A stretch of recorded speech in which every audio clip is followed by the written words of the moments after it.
and can't, so we get quite a few people downloading and viewing these meetings because they're brilliant, that's why. Thank you for coming along this morning. Lovely to see you all. Actually, super lovely to see you all, actually, because I just don't feel as if I get to see people enough these days. Couple of little bits of housekeeping. Actually, it's only one.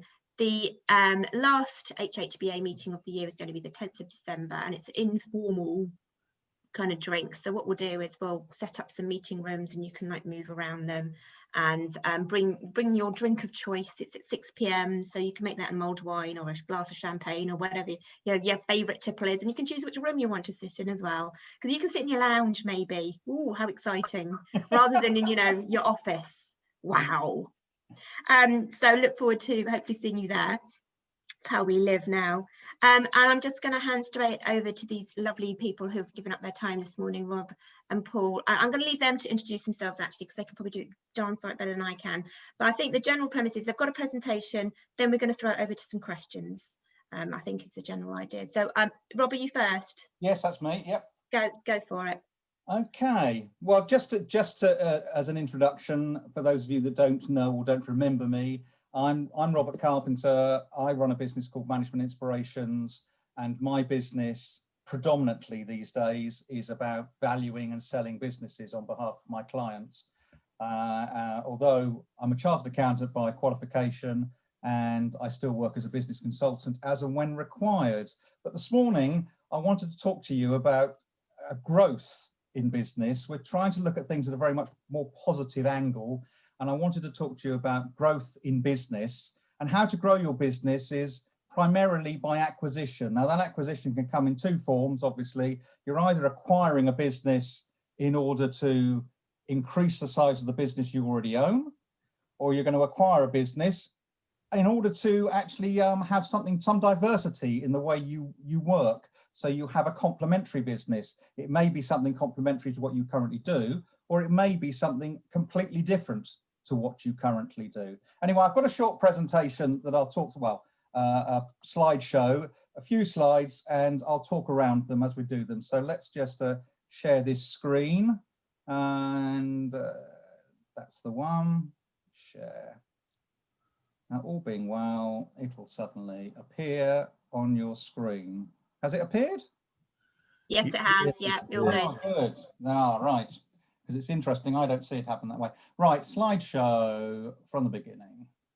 Right, that's the bit about me. So the way we got it is, I would point out, obviously buying a business, however you choose to, and for whatever reason you choose to buy it, you're buying it. It is a very risky purchase. And I mean, probably the most risky purchase you will ever acquire. I mean, your three biggest purchases, one of them being this, would be a house or a car. A house isn't necessarily risky, and a car can be easily changed, but a business, the only reason it's going to increase in value is because you work very hard at it. So it is something you need to know that you're doing right. And there are a number of factors you need to take into account when buying a business, which I will go through in a minute. But the most important one is your gut feeling. If you're thinking of buying a particular business, and as you're going through that process of buying that business, it feels like it's not right for you, it's probably not right for you. So it isn't something you should just persevere with. Your gut feeling is something you should take into account. And expect the unexpected when buying a business. Ask as many questions as you can, because you've got to spend your money wisely. It is so easy. I know of people who bought businesses and they haven't spent their money wisely. I had somebody who came back to me this year and said, could you value the business I bought only 2 years ago?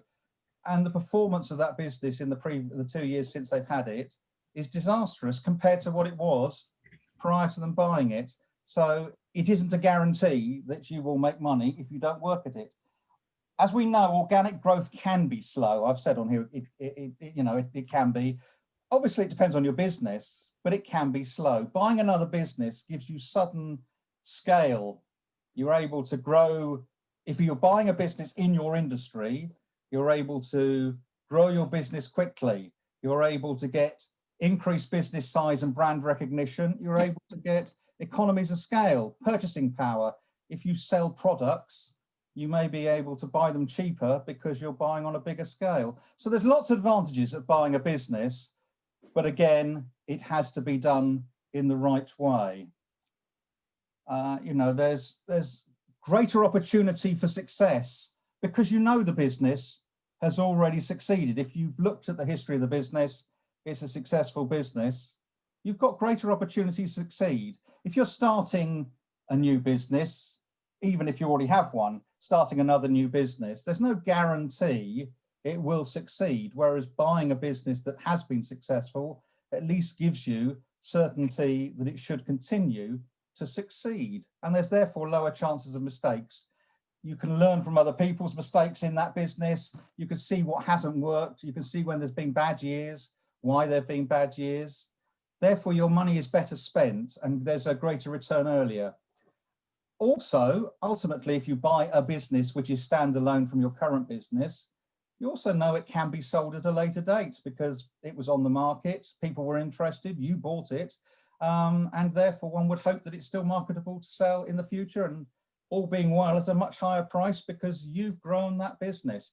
It's an opportunity to do two things as well. It's one, to give you new focus, so you can focus on something new. I know a lot of people in business will say, you know, I've got a bit bored with what I'm doing. I need a new impetus, and buying another business, even if it's in what your industry you're currently doing, but it's in a different market area, it gives you new focus, new enjoyment, new challenges. And some people do need those new challenges in order to grow their business. And also, as I say, if it's in a different industry, it just gives you something else to concentrate on. You know, therefore, you're buying a business with confidence. And ultimately, that's what I'm trying to get across today is if you are going to buy a business, you need to buy it with confidence. Again, if you're buying a business to grow your business, you're buying an established brand. Now, I appreciate that if you've got a brand and you're buying something in the same industry you're in, you ultimately want to grow your brand. But I always say to people, you know, don't change the brand immediately. The reason for this business's success is its brand. And therefore you should only change a brand over a period of time, letting the clientele, clients, customers know that you're changing the name of the business, because you don't want to lose the advantage you've got of buying that business. It's already set up and has an existing client base. Yes, we all know, you know, if you're starting a new business, you know how difficult it is to get your first few customers, your first few clients.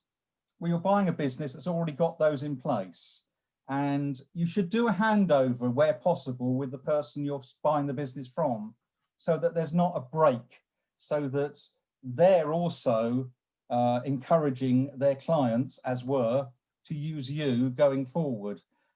Ensure that that's in the contract. Ensure that that is something that's part of the sale process. You know that the area already needs the service and products. You know, that depends on what you're doing here, whether you're buying a new business to your area, your industry, or whether you're buying something in your industry. But again, you know in the area where you're buying it, there's a desire for that product or service. And the equipment and lease are already in place, which is fantastic because everyone knows what it's like to work with a landlord. And it is the biggest issue I have when selling businesses is landlord solicitors, but we won't talk about that now. That's a byproduct. Anyway, you're also removing a competitor. So if you're buying a business that is somebody who does well in your industry and you buy that business, you've also taken them out of the market because you're now that person in the market in that area. And obviously we know the fears of setting up a new branch. If you have a business and you're going, oh, I really ought to open a branch in Burgess Hill, I'm in Haywards Heath, you know, you don't know whether it's going to be as easy as it was when you set up the one in Haywards Heath, or as difficult. And you're also hitting the ground running. So that again is a major part of buying a business and growing your existing business. There are a number of processes to go through. You know, this can be slimmed down, but in essence, this just covers all the areas. Obviously, if you're going into a different industry, you need to pick the industry you're going to go into. But assuming it's going to be in the industry you're currently in, you need to target the business for acquiring it, that you're going to acquire. visit it. You must go and visit the business. You must ask lots and lots of questions. Do your research about the business. Why has it succeeded and where has it not succeeded? And what's the market like there? I mean, has it been difficult to work in that area? Has it been, are there more competitors in that area? You know, just because you have a business in Haywards Heath and there are very few competitors, and you're thinking of using say Brighton, actually there are hundreds of competitors in Brighton, so it's a completely different setup. But if you're buying a business, at least you're already entering the market where there is activity. So that's important. Do your research.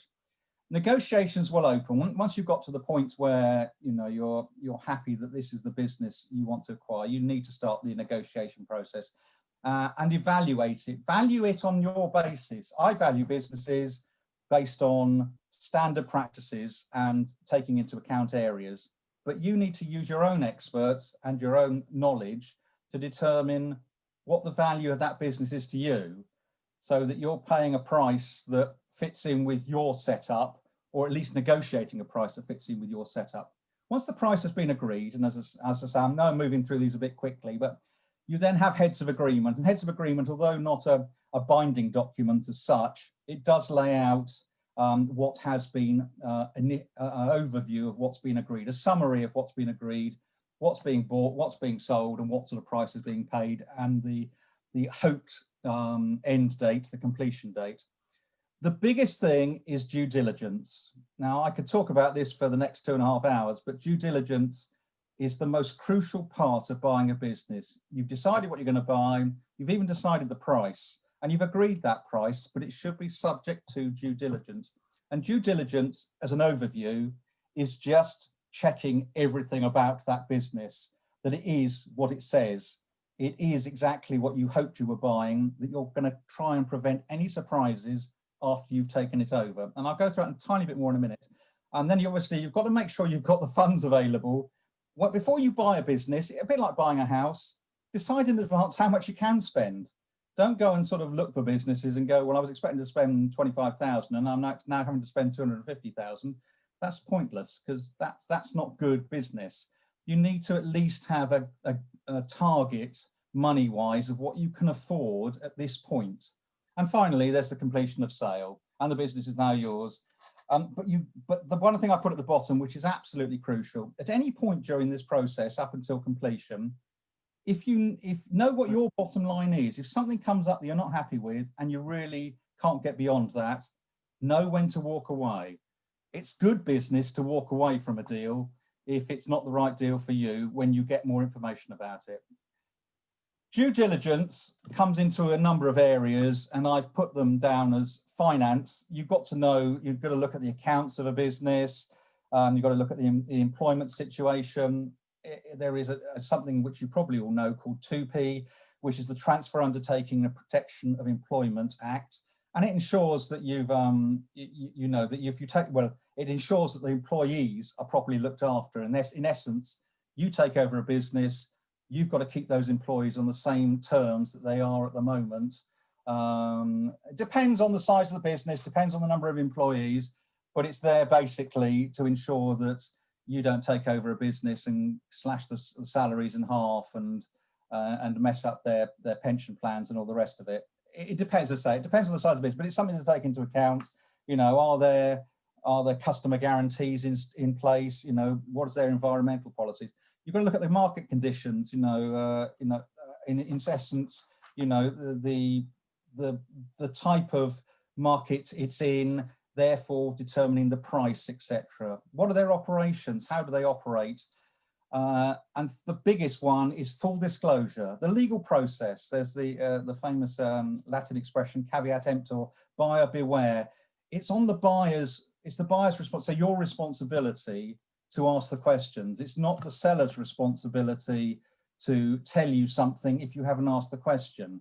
I mean, obviously they're not supposed to keep secrets, but it's not their responsibility to do that. And finally, what is the growth potential in that business? You've got to look at, try and forecast the business 2 years in the future and see what you would expect to get out of it. So finally, just to say, you know, there's buying a business with confidence ensures greater opportunity for success, lower chances for mistakes, therefore money better spent, greater return earlier on, and easier to sell if you want to at a future date. Therefore, buying a business with confidence will create a more enjoyable and successful experience. That is my presentation. Thank you very much. I know there'll be loads of questions because I've only covered things on the edges, but what we're going to do is we'll have all the questions after Paul's presentation, because his may answer some of the ones you already have. So I will now hand over to Paul to do his presentation. Thank you. Okay, thank you, Robert. Just to do a quick introduction about myself, I'm Paul Dalibar. I know many of you have know I've been around for the last 20 years working in the local environment, supporting businesses. My focus is split 50-50 these days. I spend half my time helping businesses grow, prepare, capture value, and get ready for an exit or a succession. But the other half of my business is looking very much at the completely opposite end and working with startups, which I'm currently doing with the Business Hothouse program, which is the EU-funded program that's being managed by the University of Chichester. So let me start my slide share, and we'll kick off. Okay, you can see that. Let's just put it up. Okay. Oh, jumping ahead. What I'm going to be looking at, and following on from Robert's presentation, and thank you very much, Robert, is to really look at what you should be doing before you've prepared, or when you're just about to prepare to acquire a business, and the steps you should go through to ensure that you're making the right decision and you are not going to get it wrong as best as we can point out. Now, of course, acquisition is one route, but if you're not at that position yet, there are other steps or other ways of working with other businesses or forming relationships with businesses before you get through to acquisition. So I just wanted to introduce that obviously that there are other frameworks that you could consider. And as I go through the points that you should be considering with regard to acquisition, you may want to refer them to other steps that you may be thinking of making as a way of growing your business or making your business stronger, certainly in current circumstances. So it could be whether you're just talking to other people about collaborating with them in order to make have a bigger presence in the market, and it could go up to a strategic alliance, collaboration, partnership, joint venture, merger, until you finally get towards growing through acquisition. So as I go through my presentation, you may want to sort of make note of various points that might be applicable to other forms, other frameworks that you might be considering. So, okay. First short thing is when you're looking towards an acquisition is actually making sure that there is a fit with your business. There's got to be a good reason to actually go ahead and complete an acquisition. Will you be getting access to new customers? Does it add a product or service to your range that can run alongside your existing business? Are there synergies to be gained by bringing the two businesses together or actually acquiring the business? Does it give you bigger buying power? Does it give you cost savings? And will it add new competencies and resources to your business? Does it add greater range of skills? Have they got good quality staff that you can use in running both businesses? Are there resources such as IT, processes that you want to bring into your business and that you can just adopt by acquiring this target business? Okay. Now, the key thing is when you're looking at a potential acquisition is, I've got a very sensitive keyboard, I apologize. I mean, does your target make money? There should be a history of making profits. If you think you can gain other synergies that make it worthwhile, be sure that you can get hold of those synergies, because what you don't want is to acquire a business that becomes a drain on your existing business. So a history of making good profits and having consistent margins is going to be important. And certainly when it comes to doing your research, getting hold of previous sets of accounts and having good and meaningful conversations with the business owners should be able to give you confidence in that area. Now, obviously, the benefit of recurring revenue would be good, that you're not having to keep an eye on that business, that new business, so that you're constantly having to generate sales, and it's splitting your efforts. If you've got good contracts in place, that there is going to be a regular flow, that next year's numbers are going to be as good as this and going even further, then certainly you should be looking for, as I say, the benefit of recurring revenue. And a key thing is, does the company generate cash? There are businesses that you have to invest money into them before they make sales, before they generate cash. For example, if you were doing building property development, you've got to spend the money before you make the money. That could be a drain on your business or on your accounts. It would be much better if the business just continued to generate cash. You didn't have to put any additional investment into it. It also needs to have a strong balance sheet so that it can stand on its own 2 feet and doesn't require any investment from you, and also doesn't hold any particular nasties, such as some whopping great tax liability that you weren't aware of. So a strong balance sheet is important in making sure that your target is a good acquisition. So how does your target add to the business? Is it set for future growth? Hopefully you can see that and see that it's got a particular place in the market. It may have a particular niche in the market, which would really add to its value, not just as the price, but certainly as a benefit to your business. You should be able to see potential synergies, whether that's cost savings, whether that's being able to acquire new processes, and also whether it takes out, as Robert has mentioned, other competitors. Does the target have any intellectual property? It could be a very strong brand in the local market. It might have patents. It might have design rights. All of that has particular value. And of course, intellectual property can also be sold as well separately. You may or may not be aware that actually the name Cross and Blackwell was acquired by Nestle. But when Nestle sold it to the Princes Group, which is actually owned by Mitsubishi of Japan, they sold the name, simply the name, for £85 million. Now that name has subsequently is split 3 ways because that has become a value in itself. So if it's holding a particularly strong brand name, obviously one that's been correctly trademarked, it might well have a value that you can leverage. Does the company stand out from its competition? If you're going to enter a new market or acquire something that's within your existing market, does it have some advantages? You don't want to buy the pig in a poke. You want to actually have something that has real benefit and stands out from the competition.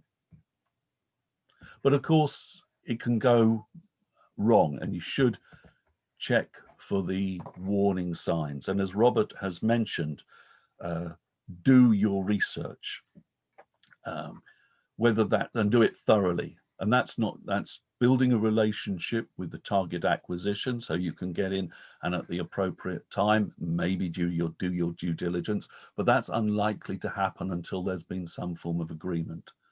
So certainly you should be looking at published accounts. You should be looking for customer reviews, what other people have been saying about your business, or about the target business, I should say, whether that is by doing surveys or checking their review sites. Track down ex-members of staff. Thanks to LinkedIn, it's quite possible to stalk former employees of target companies, and why not link with them and see if you can have a conversation to find out an ex or recently employee's view of it. Speak to their customers. Find out the real ins and outs of how they operate and what they do well and maybe what they don't do well. And certainly see who their suppliers are. You want to be aware of their customers and their suppliers before you get into making approaches to them, because you want to be sure they're not just reliant on a limited number of customers or potentially just one key supplier. You want to make sure that it's not just an 80-20 rule where 80% of the business comes from 20% of the customers. You want to be confident that there is a good spread, so that if anything happened either to a customer or to a supplier, there isn't a really big negative impact on the business. You should be sure that the business is not just reliant on the owner, and that whether they're a very powerful individual, that they're not going to either hang around and damage the business, or that they have not sort of been so dominant in a position that they haven't got good quality middle management to run the business. That's what you also need to look at, is see the quality of the staff that are underneath the owner and are actually working on the business. They're going to be the ones who are actually going to carry it after you've acquired it. So check that the business is not just reliant on the owner and that there is strong management. And also, in researching the customers, ensure that they're going to be happy, or that they are happy, that the business is not, that the business that is being received today is going to be received tomorrow. You don't want to, most of the numbers, most of the figures that you'll be looking at will be lagging numbers. They're going to be based on activities, actions, and decisions taken some time before. But checking the customers' and whether they are happy, whether it's some work that the company has done or something that you commission yourself, is more of a leading measure and tell you what's going to be happening in the future. You don't want to acquire a business without ensuring that its net promoter score, that's the sort of how likely people are to refer, customers are likely to refer the business to others, is not taking a hit at the time. Okay. And beware of the pitfalls when you enter into acquisition. There is a big risk of overestimating the synergies that you can get from doing an acquisition. Most unsuccessful acquisitions report that overestimating the synergies or not getting the synergies has been the biggest cause of an unsuccessful acquisition. Be aware of the different cultures in businesses. It can lead to difficulties whether you're trying to integrate or adapt the target business to your own style. It can create a number of difficulties which could lead to you or the target business losing staff, customers, just creating a bad ambience that can actually slow down the growth and development in both businesses. Be aware of how others view the acquisition. make sure that there is, and this ties in with lack of communication, just make sure that the people, customers, competitors, suppliers, that they are aware of what's going on. Maybe you don't announce it as you make the acquisition, but certainly post-acquisition, you want to be sure or want to be aware that it could be creating rumors in the market, which may be positive, but are highly likely to be negative. So customers, both your existing customers as well as new customers, need to be soothed, need to be part of the communication process. Competitors might use it as an opportunity to spread rumor and mischief, and you want to have a good, clear communication policy to ensure that the market is getting constantly good news and that everything you're doing is a positive. And likewise with suppliers, they may fear losing a client, and certainly you want to ensure that things are not made difficult either for your business or for the target business.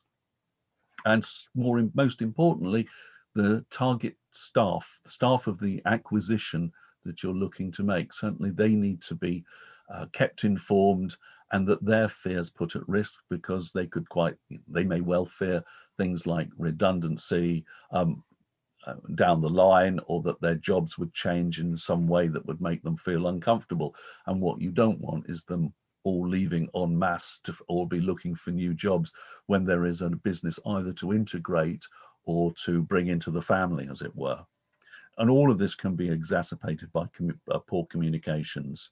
Don't underestimate the need for a communications strategy, and whether you're using a general marketing organization or a specific PR-based organization, do have a very clear communication strategy put in place.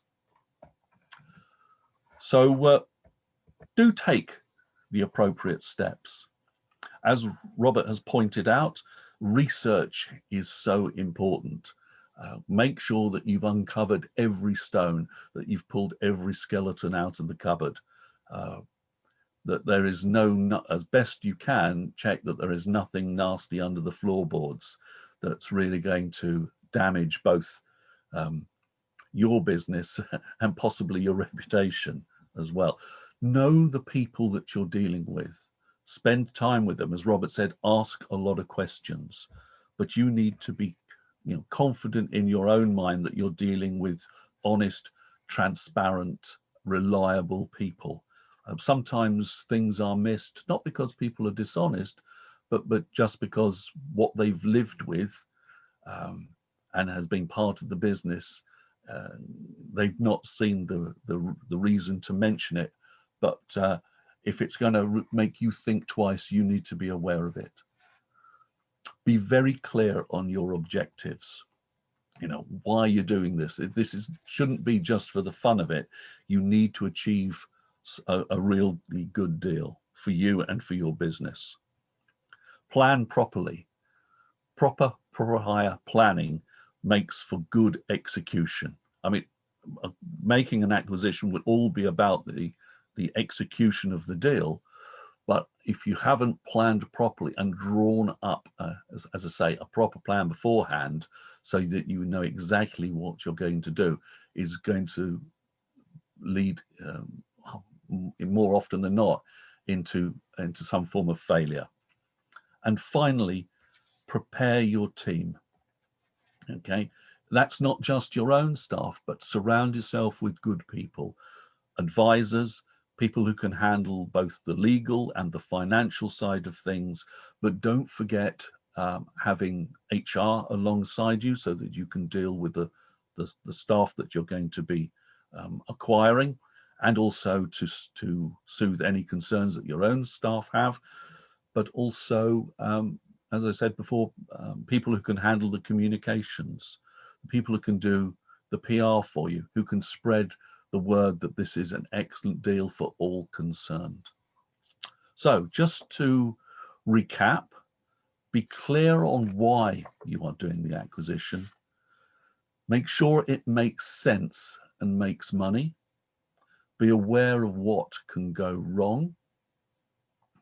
and plan properly and build the right team. And with that, thank you very much. I'll stop the share and open the floor to questions.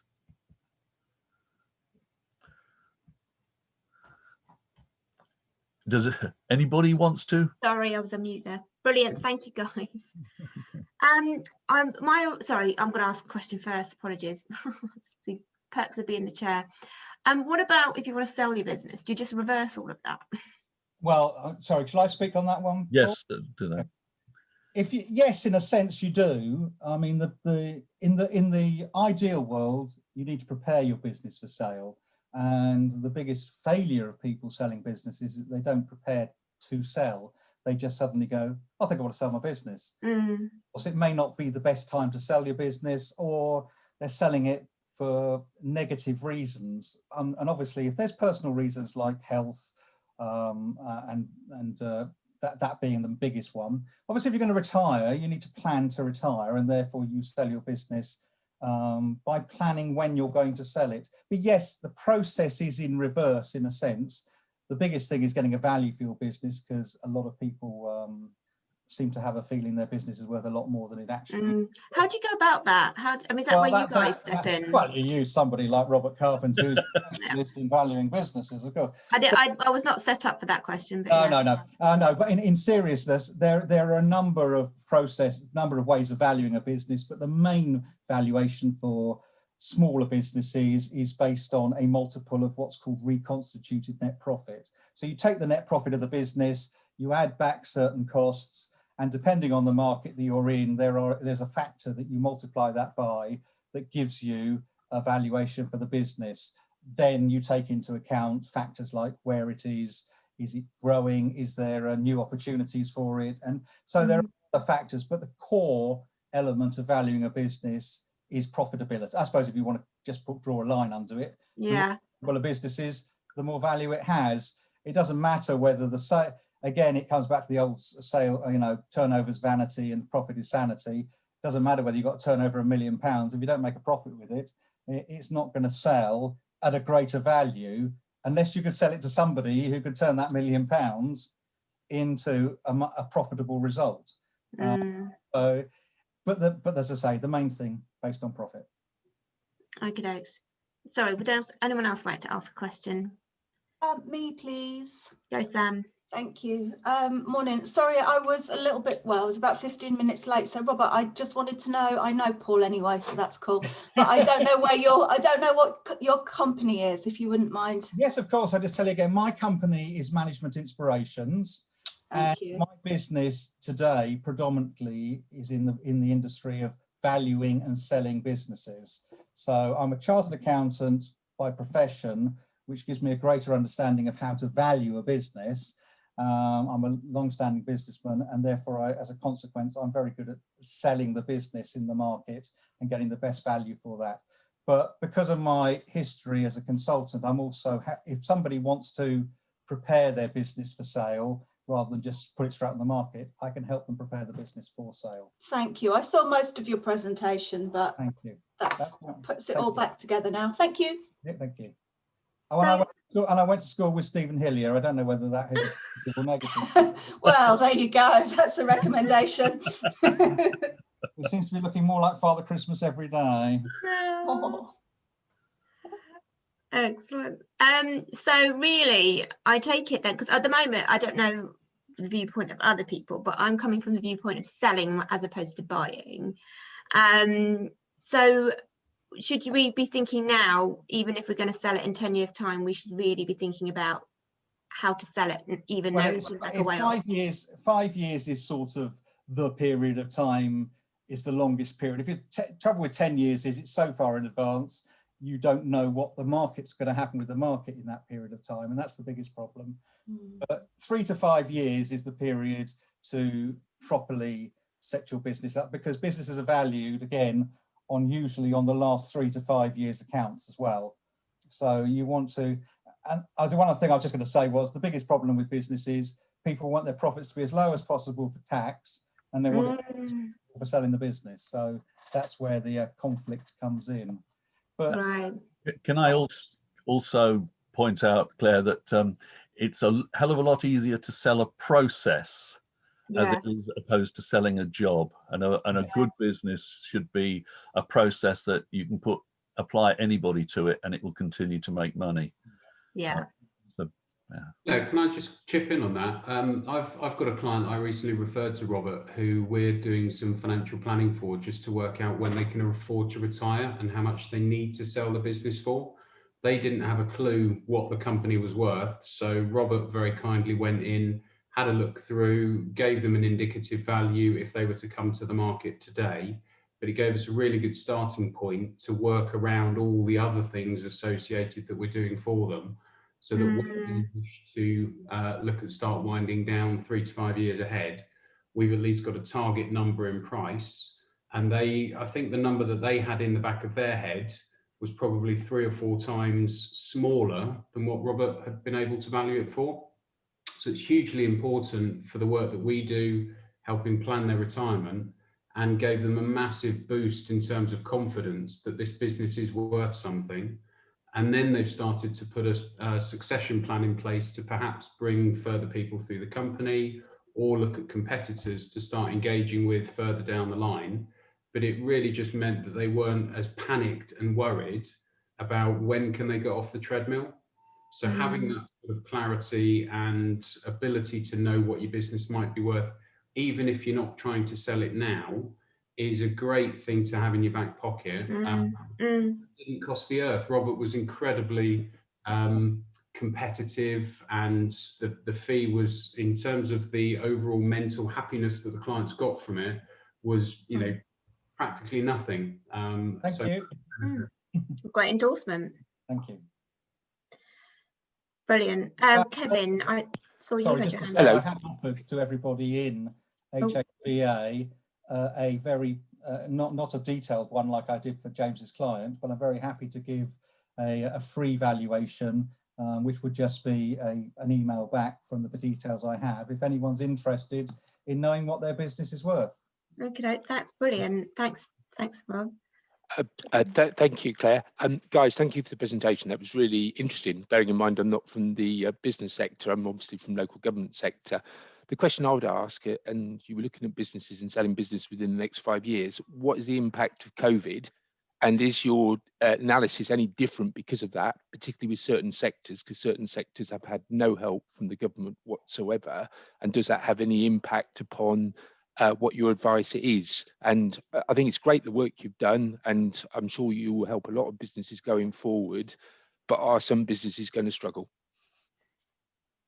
Yes, I think is the simple answer. Certainly COVID has given people an opportunity to think about the future, especially during lockdown. And for some businesses, it's given them time to plan and actually prepare for a sale. But for others, certainly in the hospitality industry, then there's the value of their business is not the same as what it was this time last year. The level of uncertainty in place is creating very difficult situations. I would suspect that most hospitality and event businesses at the moment are, if from a seller's point of view, not at the right stage and not sellable. But if somebody is sitting there with a pot of cash and access to money and an optimistic outlook, it can be an ideal time to start acquiring businesses in distress, because when it comes back, and fingers crossed that over 2021 it does come back, then they will be in a much stronger position to exploit the recovery, as it were. Absolutely. So for sellers, maybe not. Yeah, I mean, I was only going to add to that if the only reason you're selling is because of the effect of COVID, then you are going to lose money against what you would have done prior to COVID. If you can survive out this COVID downturn, it can almost be taken out of the equation. If we were selling this time next year and you proved that we were post-COVID, vaccinations were in and we were having somewhat sort of normality again, I would be valuing a business based on prior to COVID and post-COVID, if that were similar, and saying, well, we all had COVID, so we take it out of the equation. But if you're selling now and you're selling because of, you know, you've been affected by it, then of course it will have a huge impact on the valuation of the business, and that's a huge shame. The biggest ones I've had are people who put them on at the beginning of March, and I've still got a couple that are still on because they were in this industry. We were valued at that time, and you know, I'm very much talking with them. We've had reduced prices, but you know, we're not getting the interest we would have done had it been. I sort of got more interest in the first 2 weeks than I have ever since, and that's just because the catering or entertainment or something industry similar. And equally, you've got those businesses that have prospered during this Yes. time, and will they be as successful on the other side? Is their business value going to hold? Well, that's an interesting factor, isn't it? I mean, people who've taken, and I don't mean advantage of it, but the business has been advantageous because of it. They need to understand why they've been successful during this period, and they need to focus on how to hold on to that, because it's no point just riding a wave and then going, well, I'll make the most of it while I've got it. There's a good reason why you've got this wave, and hopefully it's because people are realizing they need those services. So use it as an opportunity, and try not to have the negative impact afterwards, if you see what I mean.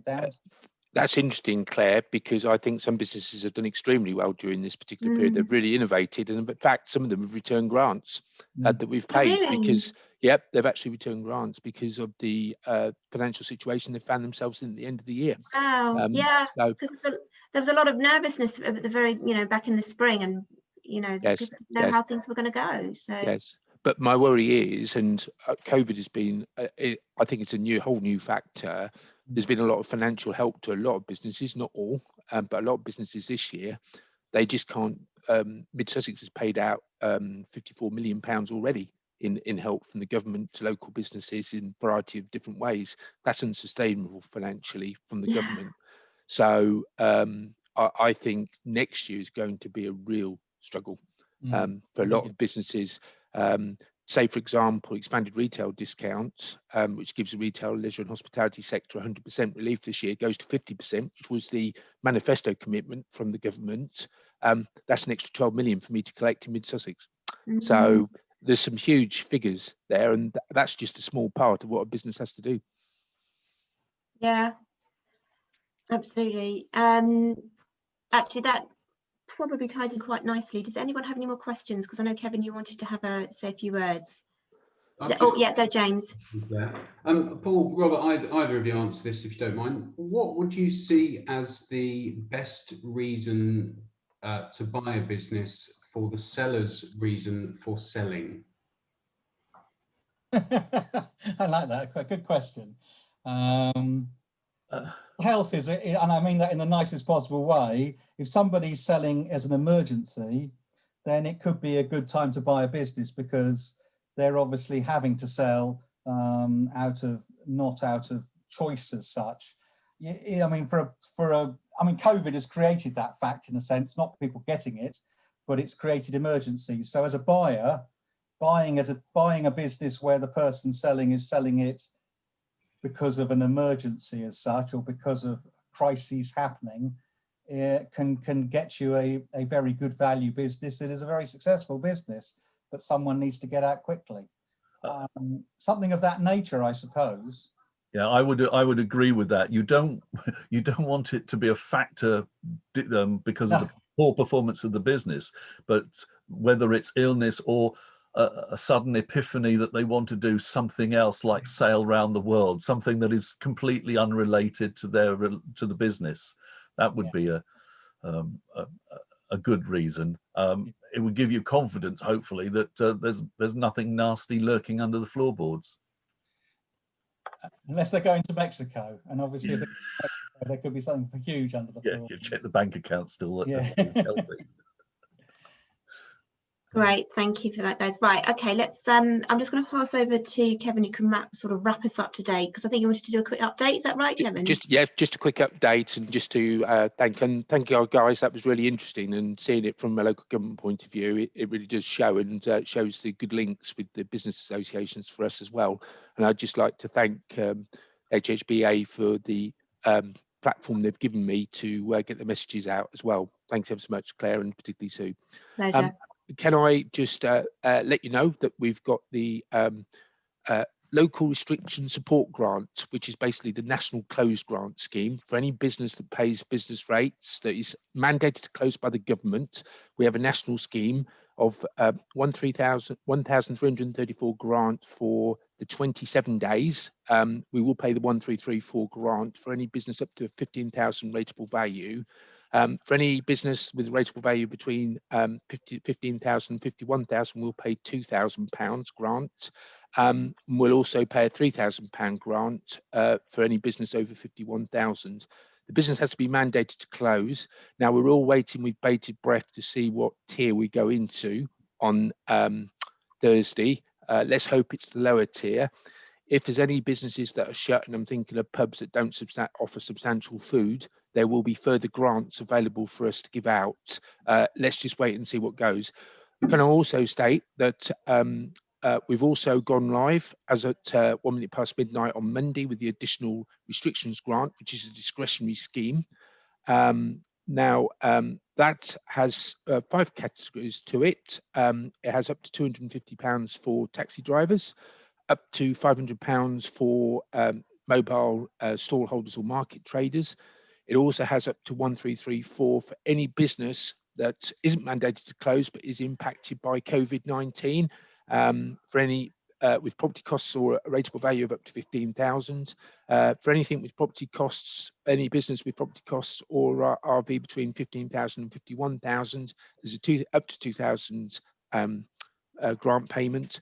And also for any business over 51,000 or property costs over 51,000, there's a 3,000 up to £3,000 grant payment. You can apply at www.grantapproval.co.uk. Can I say, if your business is across the border, all of West Sussex and East Sussex do use, Barada and Worthing and Hastings use the grant approval system now. So they all are involved on that. My email, Sue has put a wonderful lot of messages out on there. Please contact me. I will get back to you. The discretionary grant scheme closes on the midnight on the 13th of December. I will switch it off at midnight. So if you haven't applied by then, you've had it. But I suspect we'll open up for further windows in the new year. We get 3.02 million pots for that. We will not get any more, the government's saying, regardless of any further lockdowns at all. The national grant scheme is getting topped up by the government. So whatever we spend, and please come to us. And we have got some interpretations of wholly or mainly. If you part open, part closed, do come and talk to us. As Claire and Sue will know, any queries they've forwarded to us, they didn't think we'd help previously. We've managed to help the vast majority of those. So if in doubt, shout. Thank you ever so much. Brilliant. Thanks, Kevin, for that update. That's amazing. I'm going to take the advantage of this situation. Stephen, do we have any update about what tier we could go in? Could you give us any inside information there? Oh, and it's frozen. Was it me? There is nothing definitive. Unfortunately, I think week commencing 11th to the 17th, 11th to 18th November, Mid Sussex was the highest rate in West Sussex at 162 cases per 100,000. Early on in the virus, we've been ticking along at the bottom end of the West Sussex scale, kind of in the high 30s, then we moved up to the 60s and 70s. For some reason, we don't know why, we've now moved up massively. So I think there's a very real risk that we might come out and go into tier 2. Generally, the kind of like, if you're over 100, over 120, you're going to be looked at closely for going into a tier 2. So that's the best guess. It's a supposition. We could see that the figures at the end of this week, for the last week, or when we get to the end of the lockdown, that our infection rate has dropped and the government's okay. But at the moment, sadly and surprisingly, and we've got no idea why it's high, whether it's because we've got a lot of people going in and out of London, or whether we're just a very sociable bunch and made a lot of use of the bars when they were open. I've got no idea why it is, but that's the prognosis. My guess is the schools, actually. I'm noticing quite a number of my children's school friends seem to be, that is my guess, That's where I'm hearing most of it. Schools is a factor, particularly secondary. Primary schools, Yeah. the data is, the infection rate is relatively low. But I know we've had a couple of schools where there've been an outbreak. So, and probably with the population levels around here, that might be enough just to influence the numbers. But I'm afraid I don't know. I don't get the direct data of public health. No, interesting. Okay, thank you for that. Right, can I just say, Claire, if we do go into medium, that will open up a whole new set of grants. We'll be ready from day one with that, as Councillor Hilly will expect. That's good to know that we've got that, but hopefully we don't. I pray that our numbers come down. I hope we don't either, but just to let you know, we do. That's great. So yeah. Thank you, Kevin.